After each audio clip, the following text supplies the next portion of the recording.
Now, this was the image that I was going back to. This is a under Dendera temple. So Dendera is a new kingdom temple in Abydos, and it's you can crawl through a little hole in the wall and go down these stairs. And under the temple, there's a crypt, and in there, in between the walls, there's probably about like a meter of space, and the both sides of the walls are just covered in glyphs and imagery. And it's really famous because it's where the Dendera light bulb glyph is. You know, the one where it looks like someone's Oh, holding it's up like it's in the crypt under the temple.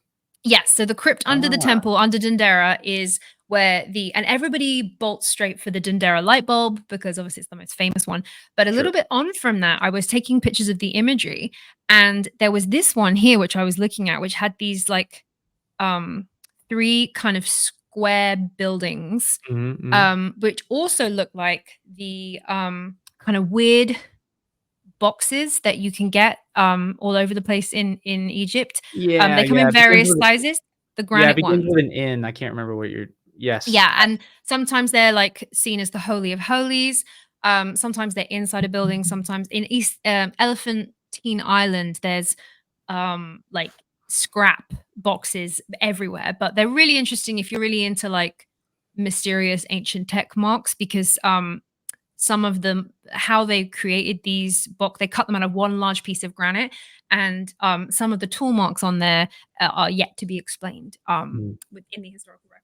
Anyway, I was looking at the these glyphs, and our tour guide at the time, which is Youssef Awan, who does a lot of stuff with Uncharted X, he was our tour guide on the first tour, and he said, oh, okay, he was explaining the glyphs, and he said, this is all of this imagery here is how to activate a structure. And I was like, what do you mean? And he was like, this is how to activate a structure. And do you see on the sides of the boxes, there's these like swirly whirly, they look like kind of swirly whirly pillars that go around, like kind of spirals.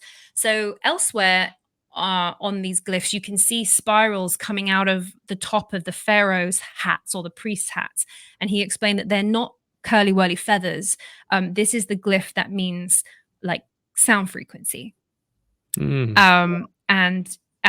So this image therefore can be interpreted as like frequencies that are surrounding or like these boxes or structures. So he was like, this is how to activate a structure. And I always thought that was really fascinating. So I took a picture of it and I just kept it in my hard drive for a few years and not really thought much on it until I recently watched a really good video that is on Bob Greenier's YouTube channel.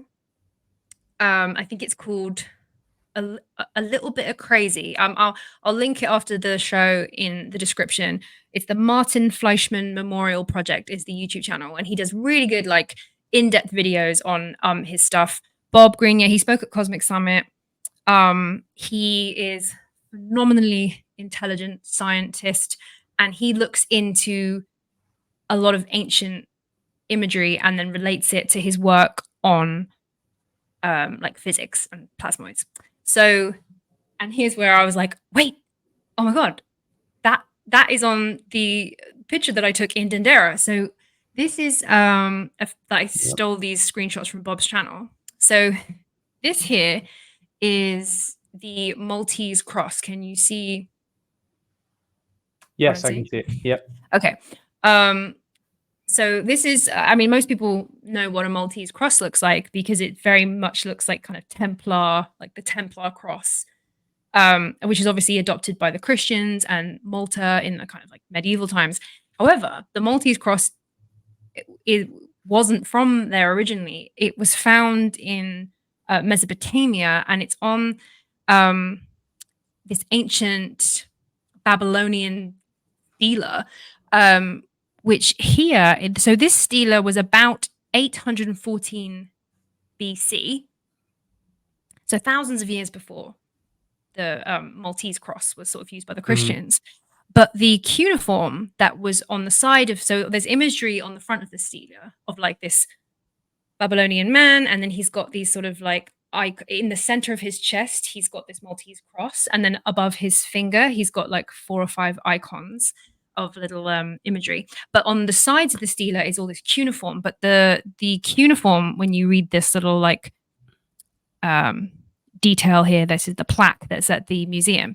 It said that the cuneiform, the type of cuneiform, is used 1,000 years earlier. So Mm. although that this stele was probably like put in this particular spot around 814 BC, it potentially could be 1,000 years older because the cuneiform, that type of cuneiform, is 1,000 years older, or it's been copied from something from that was a thousand Sure, years sure. older. So basically, it's really freaking old, and this is a Maltese cross, and it's then this then is used. So that was what 814 BC, Yep. or potentially 1,800.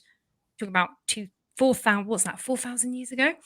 Um, and then a little bit later in Rhodes in Greece, you can see this is obviously like a stylized one, but you can also see it's the same sort of shape of like this Maltese cross using, I guess they're like lilies or something. Yeah, they are lotus flowers. That's the one, lotus. That's A what I'm looking lotus for. flower only comes from that lotus flower, the blue lotus only comes from, From at least Egypt. in the Mediterranean, only comes from the Nile. That's Okay. fascinating. But what was interesting is when I'm sorry, I'm flicking back through my images. So this Maltese cross, when Bob did some research into what exactly this symbol meant on this Babylonian man's chest, this Maltese cross symbol actually means the godlike power, or like how to it's harnessing godlike power, or like the god's toolbox type thing. Um, and then anyway, you see it around. He also was linking. This is Iron Age rock carvings found in Italy and the UK, which show this kind of like rotational. Mhm. Yeah. So he was like that. Previously, they thought it was like solar symbols, but he thinks that it's representing something much more like the Maltese cross, which is actually to do with physics and like Wow. um plasmoids. So oh yeah, this is interesting. I'm just going to roll through this. So Mhm. this is the Order of Electrical Engineers. This was their like crest in the Victorian time. So about 200 years ago, 250 years ago, they chose to have the Maltese cross in the center for the Order of Electrical Engineers, and out of darkness cometh light was their logo. Hmm. And he thought that was really interesting that they chose to use the Maltese cross, because obviously it's not like a religious order. It's not, Sure. the imagery that they used was interesting, considering um the the that basically out of darkness cometh light, plasmoid toroidal moments create ball lightning. So, and again Wow. here, okay, this is Bob did a little computer diagram. So there's a thing called a toroid, or a toroidal moment, Mhm. which is where you can get basically um, like a magnetically charged. Wait, I'm losing my notes. Fractal phantom toroid. So, exotic vacuum object. It's how you can create ball lightning. Okay. And so this is what this looks like. And this is like his little diagram. And he was counting how many little mini rings of like magnetized energy that goes around. And then he was like, oh my goodness. And then he looked back on the stele from like the Babylonian times, and there is exactly the same. It's 48, sorry, 48 of these little mini rings. Mhm. And there's 48 on the Babylonian stele. And he was like, wait, Wow. That's crazy. uh, hold on a second. That's obviously there's only half of this Sure, sure. Babylonian stele thing. But so then he got interested, going back to the Maltese cross, right? So this is the toroidal moment in a like a 3D diagram. So um if you want to create ball lightning, you create this by using water. You have to get movement in water, and create a vacuum like a bubble. And then when the bubble bursts, it creates this little toroidal moment, which, and you can see these like mini rings go round. And he superimposed the Maltese cross basically over the center of like the scientific diagram of what this thing is. It's kind of like energy, and he Mhm. was like, "Wait, is there a reason why the image of what his in ancient history God controlled power and the fact that it superimposes over exactly to all the points of a physics toroidal moment?" And was like, "Is did they? Well, anyway." So I do implore you guys to go and watch Bob's video because he Yeah. explains this hell of a lot better than I do. However, I emailed Bob this afternoon to say, hey, just so you know, let's go back to this image here. Look what's at the top of this image Yeah. Yep. inside every, and the fact that this guy in Egypt was telling me that this wall was about instructing the Egyptians or the people after the Egyptians on how to activate a building with frequency, and they used the image that was God controlled power that was on the center of the Babylonians.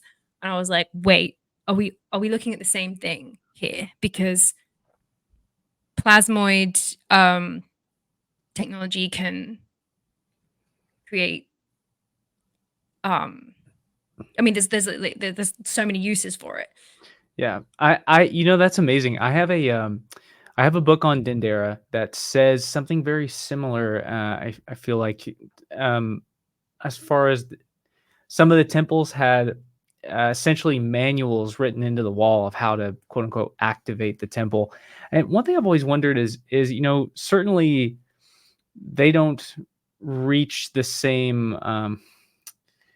I guess their technology or their understanding is perhaps of the same phenomenon or similar phenomenon, but maybe it's, you know, seeing it from their own unique point of view or their own way that they access it. The reason I say that is that that little faience dish thing that you showed that had the lotus flowers that made the Maltese Mhm. cross as well.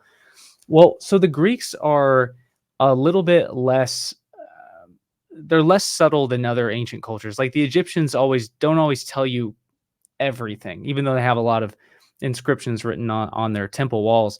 But one thing I've always wondered is this symbology that we see. I've always wondered, what if these are images that they're seeing? Like they're seeing things through the use of psychedelics and through the well-studied and calculated use of psychedelics that are possibly opening them up to being able to see things that only later science has proved that like we can see the same thing through using technology that they can through psychedelics is what I'm saying.